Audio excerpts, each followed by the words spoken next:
Gina. Yeah, Welcome to the Twinkle Star Dance podcast. You've built an incredible community and thank branded you. Infinity Dance. Maybe take us back to the beginning. What first inspired your love of dance, and how did your journey lead you to founding your own studio? Well, thank you, Tiffany, and thank you for this Yes. opportunity to be on the podcast. So, as far as my dance journey, like many of us, we grew up in the studio, right? And I very much started in, I think, kindergarten or first grade taking dance classes and pretty much danced throughout my elementary school, high school, and actually then joined the dance team in college and things of that nature. And that sort of transitioned into the love of choreography and coaching. And throughout college, I, kept my hand in the dance family, if you will. And then I graduated, had kids, got in sort of the real world, quote unquote. But I majored actually in public relations and communications and business. So 30 years in the corporate retail world. And so very much on the multi-unit leadership. I was a district manager. I got my break at the Children's Place. And so that really kind of expounded upon my love of working with children and being around kids and parents, really just having that servant leader mindset, being able to develop a staff, promoting managers, seeing, just that joy of somebody from like really green and not, really knowing, their position and just watching that growth and development is something that I'm just so passionate about, and certainly Yeah. like all of us, we've probably had those instances where we've won this award or you were the top sales of this, that, and the other. And really, none of those really stick with me as much as, having that assistant manager saying, because you believed in me, I was able to get this promotion and put it down on my house. Or, just because you believed in me, I was able to run my own store and really go off and become an entrepreneur. So that was really kind of my why, my catalyst. And of course, throughout my growing of my corporate career, my daughters were also dancing at other studios. Mhm. And it just, again, never really left my side. So, really, when my oldest, Carissa, who I co-own the studio with, she was on her middle school team. And it was a situation where, like, the coaches had quit the team and this and that. And there was a whole bunch of drama. And, I have this, 10-year-old crying, and mom, what are we going to do? So, anyway, I just really stepped into a role of being a student, parent, volunteer leader, working out of a church basement, carpeting, just having really just that, taking those kids and really meeting them there where they're at. And so with that being said, of those early days, I'm still in my corporate world and things of that nature. And we opened our first location in an industrial park, a one-room studio. And then from there, we were growing and expanding, and we moved to what we call home in East Troy, Wisconsin. It's a boutique little studio in a small community. And that was also super important to me to have really just a place where people can come together. Dance friends, we know, make the best friends. But I think also, parents really need to have that outlet where they can have those relationships and come together. And that's super fun. My dance parents are really just gems and one in a million. We've been there now. This is going to be going into our 7th year in the East Troy location. And I want to say that rewinding when we first moved in, which was 2019 in June, things were plugging along. I was still at my corporate world job. And then it was March of 2020. And so in my new That location. wonderful time. Yeah, absolutely, which we all, know and not so much love. But it was at that point where I was just really revisiting a lot of things that my youngest daughter missed out on, and that I remember hearing Tiffany, you talk about, they are only 6 years old right now in this moment. And that kind of Mhm. stuck with me, especially with my younger daughter really going through that COVID situation and the virtual. But I made the decision. It was my turn to walk away from the corporate aspect. At that point, I was actually working for Apple. I just definitely needed to step away from that corporate world and put everything that I was passionate about at the forefront, taking that, that leap of faith and really going all in always. So that's a little bit of my story. I was a dancer. I've been a dance mom, had the corporate, the business aspect, and here we are today. Thank you for sharing that. And I love, I wrote down a servant leader because I definitely think that's something in my interactions with you that I take away each time, is how you do look at people around you on your teaching staff, or even just other community members within Twinkle Star Dance. And you find these little pieces and lights where you can mentor them and show them different things. I think one of the things that I've been inspired by you is that with your retail background, you've been able to take Twinkle Star Dance, which is a recognized and beloved brand, but then really incorporate that into your studio in like a very real way versus just saying like, we offer Twinkle Babies and Twinkle Stars classes. So I don't know if you could talk a little bit about how you've taken the Twinkle Star brand and kind of embedded that into your studio culture, marketing, the customer experience as a whole. Great question, Amanda. And I love that question actually, because Twinkle Star is such a fabulous foundation in terms of dance, and really kind of where they start is where they stay. And it really starts with, for us, we have a vision statement. And if I can share with you our vision statement is we want to create the most extraordinary experience to enrich the lives of all children. You could say extraordinary, but we call it extraordinary because we're all about the little extras, right? Just the things that make the difference. So we really tend to filter every decision, every action, every interaction through that lens of our vision. And then, of course, our core values, which our core values is called Infinity Cares, but it's CCARES. So cares with an extra C, again, extra, right? And what that stands for is really, again, just making sure that we're staying at our North Star. Our first C is collaboration and having fun together, right? That's what it's all about every day that we walk into our studios, and having fun together, not just as the dancers, but as a community, as a staff, as a team. Our second C is creative energy, making sure that that creativity, that passion, things that fill our bucket, right, are brought into every single class, that when we open up those doors, that's what's happening, and you can feel that vibe. The A stands for accountability. Of course, we are big on that. We want to plan and organize to ridiculous detail. Again, we don't always get it right, but that we have that ownness and that accountability to not only ourselves, our dancers, our parents, our community, to uphold these values. The R in CARE stands for respect our dance family. And again, that is pretty self-explanatory, but we're going into it with that respect. Encourage and recognize improvements is the E. Encourage and recognize improvements all the time. I think it's really easy for us to we're moving at the speed of light. It's easy for us to not take a step back and see that there is growth, there is development, there is improvement.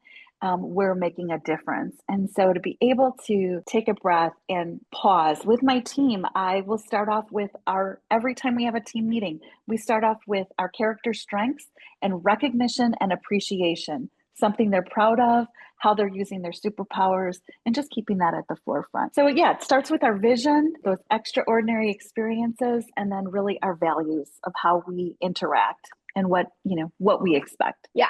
So Gina, yes, speed of light is what you said about like life and specifically owning a dance studio. So I'm super impressed that you have a mission statement, and you have then beyond that, below that as roots, the core values, and that you can articulate that and keep that kind of as a framework, not kind of, but as a framework for everything that you do. And beyond all of the brilliance of like your catchphrases and things like that, that I'm always like, I have to write that down because that's really amazing. That's where your branding and your marketing excellence comes in. But to be able to do that while you're moving at the speed of light is impressive. And I hope that people listening to this will take a lesson from this to kind of maybe step back and go back to, okay, what do we do here other than teaching dance? What do we do while we're teaching dance? We know it can be so many great things, but every studio has its own unique mission. But sometimes we don't even think about what that is, or that gets kind of off in the ditch because as we go along in it, other people's ideas pull us in other directions, sustain. So I would say I'm just kind of highlighting that as a call out for people listening. And then from there, like I like what you also said about improvements. Like people will always highlight maybe what is going wrong because it's just human, whatever, this went wrong, that went wrong. We don't really highlight also what's going well. And highlighting what's going well, using their character strength, using their superpowers, and being able for you to take each one of your team members, say you're unique for these reasons, which are very natural to them, then you get the most out of them and you get the most out of the whole as a whole, because it trickles down to all the students. So I think you've done that brilliantly. And Thank you. So, yeah. And so having the Twinkle Star, what you're saying is having the Twinkle Star as a foundation. Maybe you can speak more about like the logistically when you got the curriculum, you've already had this corporate experience. So you're coming at it like, I don't have a corporate experience. I probably didn't want one, is what I'm thinking. Because I'm thinking that's fair. That's so fair. But I'm thinking I would feel stifled in that relationship. Everything was, I like to be creative, right? And be able to say, hey, let's do two under the tree, like your idea, all these fun ideas, and you actually put them into action. But with the Twinkle Star program, talk a little bit logistically about, how that worked for you guys. You had you probably already were bought into like, this is a structure and you were already excited about it.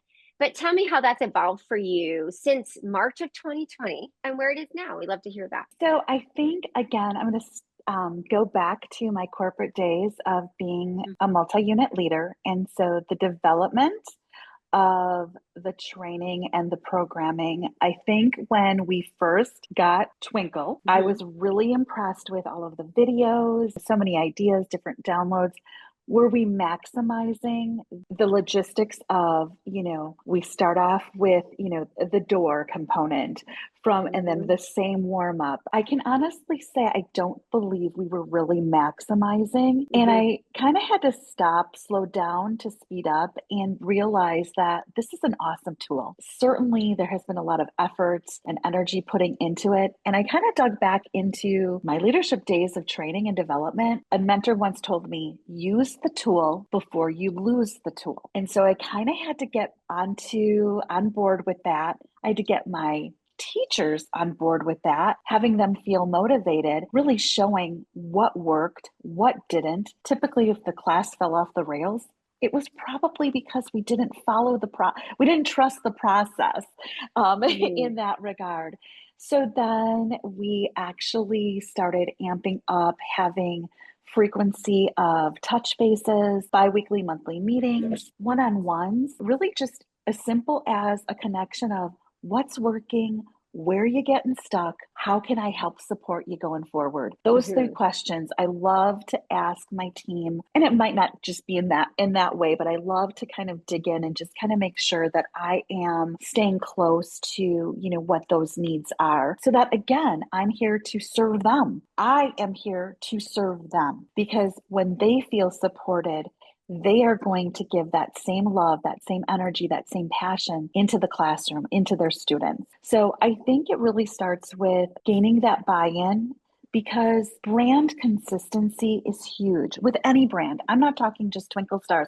I'm talking Apple, Children's Place, McDonald's. I share this anecdotal story about McDonald's French fries. Picture McDonald's French fries. What are you thinking in your mind, Tiffany? What do you think? When you're thinking the ultimate McDonald's French fries? Well, I have to share. I have a confession. Before this podcast, I drove to McDonald's and had a sausage burrito. Now, it wasn't French fries, but you're right. And I can actually just smell and taste what those French fries, envisioning. So yes, I hear what you're saying. I'm sure there's been a time, Amanda, where you've gotten McDonald's French fries and you have Tiffany's expectation, but were the French fries cold or soggy? Has that happened to you? Yes, my friends laugh at me because I will say I went to the good McDonald's today, which is a little bit further into town, not the one that's directly by my house, that I know the French fries are going to hit versus the one that's closest to me. I take my Diet Coke and McDonald's French fries very seriously, okay? Of course, we all should. And you just brought up a great point in terms of McDonald's French fries, because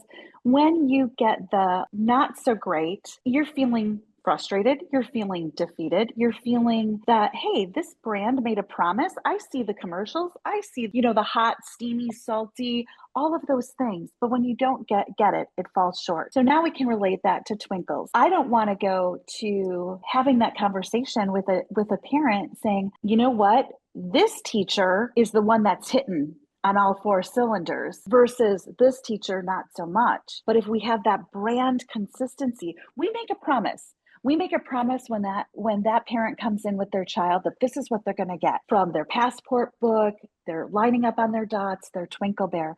The brand makes the promise. The studio, it's up to the studio. It's up to all of us to keep that promise. When we do, it's amazing. It's like, open up the heavens. But when we don't make that brand promise to our Twinkle parents, not so fun things happen, right? So we don't want to be cold McDonald's French fries is what I'll tell my team. I love that. And I love that visual because like you're saying, it's a universal experience. When you have that brand expectation and you go and you have that experience, and I think it's really important to talk to your teachers about, here, we have this tool, we have the Twinkle Star program, we have the videos, the lesson plans, the music playlists, the fun little dress for fun that you're doing every month, the skills that we're progressing your dancers through, each month. But it still is up to you to go out in the lobby and talk to the parent and say, okay, our jazz skill that we worked on this month was crisscross feet. Susie did her crisscross feet. Awesome today. Thumbs up. And so I think, you're kind of really hitting on that little extra that you're doing at your studio and why your Twinkle Stars classes and Show Stars classes are so successful is because, yes, the brand is great in itself, but you're taking it the next step up and putting your infinity dance kind of, I don't want to say spin, but like that emotion of like taking it up a notch, I guess is the best way to put it. And I know you've chatted with our Twinkle Stars community before about the lead process a little bit. Like you have a new parent of a 3-year-old who's so excited. They have this expectation of what dance class is going to look like for their 3-year-old. They, sign up for a free trial. Can you kind of walk us through that process for the customer, for your brand new Twinkle Stars 3-4-year-old customer that says, my daughter Susie wants to come try that class at Infinity Dance? We call it Make a Friend Forever. So we go into every trial with, we're wanting to make a friend. Make a new friend. So we typically will book that trial. I will let the teachers know so that they can be on the alert. And we have them come in, 15, 20 minutes early because some of our littles, they take a minute, right, to get warmed up. But we learn very quickly that when they feel part of the group and included, they're feeling like they're making friends. And we will say, we've got Millie coming in for her trial, our new friend. Sarah, could you show her to the dot? And, or something along that line. And trying to get the other parents meeting that other parent, that mom, that grandparent, aunt, uncle, so that we instantly start getting to know them. And really, the process is, how do we make them feel like they are part of this? So we will, I will have set aside a Twinkle Bear and Twinkle dress because I want them to have the full experience on day one. And they can absolutely try that on and be part of the class. And I think that was a hurdle that we kind of overcome or realized it was an unlock, because a lot of times when the kids come in, they are just coming in their play clothes or right after school. And then sometimes they don't feel like they belong.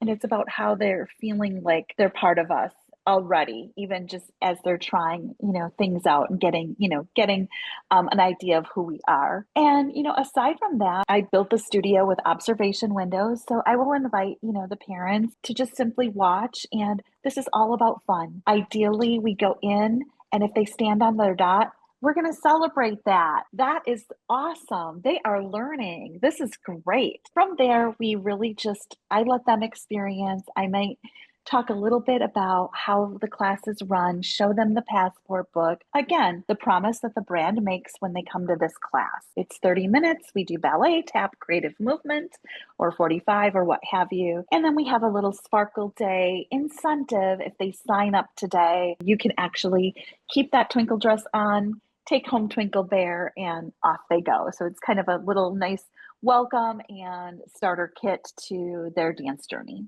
Okay, so you have been complete expert on this. Thank you for explaining that for our listeners, because I know Yeah, you've shared that with in different things, but it's good that we have this now recorded, and it is true when they come in, they want to be a part of it. And yeah, if everything is about connection and experience, you only get one time to make that first impression. And as you said, it's the idea of primarily the mom or the parent coming in of what that first class is going to look, feel, and be like for the mom. I mean, it's for the dancer. The dancer might be yeah. like, this was fine, but if the parent felt like we weren't ready or we didn't have all the things that the other dancers had, then maybe they're not looking at what's happening in the class. They're thinking about what they need to get. So I think that's brilliant. I would like to ask, like, what's your like conversion rate still? I mean, are you still at like 99.9%? Not quite that high, but I've heard from Hervin because we utilize the Get More Students program. We are Ah, still rocking and rolling. We're one of the tops. that's great. So That is we're excited. amazing. But I will tell you, just to kind of piggyback on what you said about how the parent feels. I've Mhm. actually had clients say, I went to studio, down the street or closer to my house, and I didn't know what was going on. No one was there to, well, it was very confusing, and people have told me, and this is actually a true story, that they're driving for our experience, even though there might be Mhm. somebody closer. So that really makes us Right. feel really good that we're delivering on that. That is that word of mouth organic marketing that we can pay all this money to do Facebook ads, this, that, and the other, but in the end they're going to probably tell their friend, they're going to stay longer, all the retention is good. So those relationships that really don't cost anything, it's just a generosity of spirit that you give to your customers when they walk in, that I think you guys have nailed perfectly. But in speaking about servitude and generosity, I've hear you say a lot, like, I serve my teachers and I serve my clients. I think that's a beautiful thing and a good way to see yourself, because it is true that we are there to help them become better teachers, better dancers, maybe even as a parent, maybe helping them learn what a 4-year-old goes through. We're kind of, so instead of us feeling like we need them to work for us, we really are trying to work for them in a way. And just kind of pivoting away from your generosity and maybe talking to you a little bit more about you personally and professionally. We worked together in Diamond Circle, which was like so much fun. But during that, you shared with me about overcoming a major obstacle and how that experience ultimately led you to launch your Nutcracker that I know we talked about before we started our conversation. Can you talk about that turning point and the success that followed? So having that obstacle and then overcoming that, but then maybe coming out the end with something beautiful like your Nutcracker. Absolutely. I don't know if you've ever heard of the book or read the book, The Obstacle is the Way. Yes, And Paul reads it. Paul is like, he was a stoic for a while. Like, the obstacle is the way. Yeah. absolutely. And I think during that turning point for us about 3 years ago, we really needed to kind of get to a point where we could differentiate ourselves. And really, I think that's really when we developed the vision statement, we developed the core values. And again, I think that when we looked around, we saw that there was an opportunity that nobody really in our area was capitalizing on. And because we are very much about how someone remembers how you make them feel. What better way? And Tiffany, when we were in Diamond Circle, had been strongly encouraging us to focus in on ballet and doing the Nutcracker. And in my head, I had this all littles at the time that this was happening. I think I had all of my kids were 10 and under at that point. I maybe had an occasional 12-year-old, maybe 13, but it was Mhm. literally the majority was from twinkle babies to 10, 11 years old, with the primary sweet spot being like the 4 to 6 year olds. And I thought, my goodness, how are we as a team going to pull this off? And we just had to really decide it's kind of a now or never, it's a pivot point. And realizing that this was going to be our way to getting over this obstacle was the way. This was, making our brand something that, had some credibility after that first show, which again was amazing and fabulous and wonderful. But I look back on the video and we've come so far, from that first show. It really, it just, I look back on it and say, you know what? we can do the hard things. We have to do the hard things. We have no other choice to do the hard things when they're right in front of us. And as much as it's scary, and oh my gosh, I don't want to fall on our face. And how can I do this nutcracker with, 5, 6, and 7 year olds? Pretty much, you make it happen. And there's a lot of, again, I'm so thankful for this community of Twinkle Star as well, because there were so many of our society sisters who were right there cheering us on. You can do it. It's definitely going to be amazing. And really gave us that boost and that push when we felt like, wow, what have we gotten ourselves into? Someone had a solution. So leaning on them as well has been awesome. So I can't picture us doing any other thing. And right now, the funny thing is I have a growing tree. You can't see it, but it is literally sitting in my living room. This 14-foot growing tree for the stage was our You wouldn't even need a real tree. You could just grow it up and grow it down. But I love your real tree you have behind you. That is amazing. The life of a studio owner with a growing tree just in the living room. I'll send a picture. I'll send a picture to Amanda. Okay. She She can share it. Yeah, she can share it on our Facebook. The title of this podcast will be The Growing Tree, brought to you by McDonald's French fries. But I love what you're saying about overcoming obstacles, because I think, and Tiffany is so great at reminding us in, our chapter meetings and other things, like, it's not if, it's when. It's never like, that's not going to happen to me. And I've talked to studio owners over the years, and they're like, I remember her talking about, the teacher leaves and takes all your students. And I'm looking at my staff like, that will never happen to me. And then they're like, it's when it's happening. I think there is like a mindset. And like you're saying, you just said, we're going to make this the best show that it can be with 5 to 7 year olds. And we're going to create it in this way. And then I think the beautiful thing about Twinkle Star Dance is, like you're saying, there is that community of like-minded studio owners and teachers that are not competitive with what you're doing. They're maybe not like the studio that's down the street. They're coming to you and saying, you're going to do this, you're going to do great. Here's where I got my growing tree from. I think when Tiffany started Twinkle Star Dance, several years ago, it was curriculum and choreography, and we didn't intentionally set out to create a community. And that has been the most beautiful part of it, is having people having that same lived and shared experience and being able to go back and forth about, like, how did you start your Nutcracker? How did you grow it? What did you do? Or even with trials, having people be able to talk about, okay, the way that I acquired a customer 5 years ago is not working. How are you getting new customers in? How are, once they're there, how are you getting them to actually commit? But is there any sort of like advice that you would give a studio owner that's maybe going through an obstacle or a hard time right now to kind of encourage them to keep pushing through?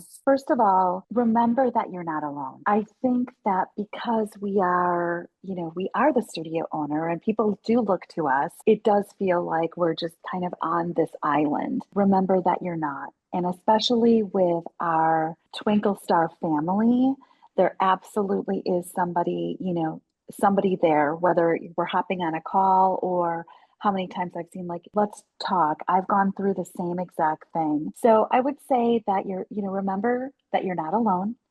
You're not the first. You certainly won't be the last that maybe has experienced this trial and tribulation, and you will get through it because you're amazing. And no matter whatever happened or changes in your studio, there is only you, and you're unique and you're special. And that's the one thing that no one else can replicate, is what you bring to your studio.